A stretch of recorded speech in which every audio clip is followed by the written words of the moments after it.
Bonsoir. Vous avez assisté à ce qui vient de se passer tout à l'heure, alors dites-nous qu'est-ce qui s'est passé et comment trouvez-vous cela? Bon, nous avons attendu la manifestation de la lutte contre la vie chère et c'est ça, c'est pour cela qu'on est là. On est sur l'endroit et on discutait avec les officiers qui étaient sur le terrain.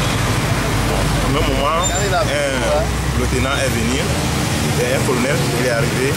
Et il nous pose la question de savoir ce qui se passe. On dit que non, ils sont venus faire la manifestation contre la vie chère. Et ils nous demandaient que ça n'était pas interdit. Et les organisateurs nous disaient que oui, ça a été dit verbalement, mais on lui demandait de prouver quelle loi l'a interdit.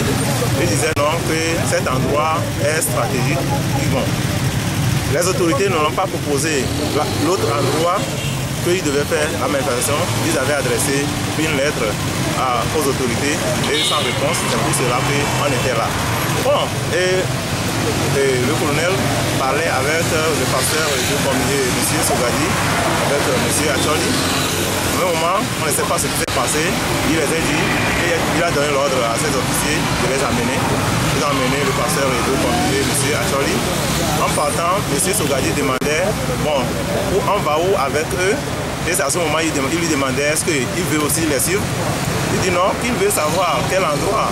Parce qu'il parle d'aller aux brigades, on ne sait pas quelle brigade. Et c'est à ce moment qu'il a amené aussi M. Sogadi.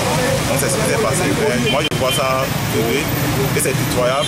Quand on parle de la loi, on parle d'une république et les gens fonctionnent comme c'est leur champ que nous sommes. Et nous, on attend le jour qui vient et on verra.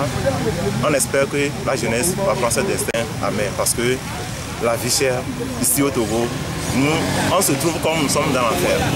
Ça, personne ne peut pas le démentir. Donc, on verra ce qui va se passer dans les jours. Merci. Pardon, le nom?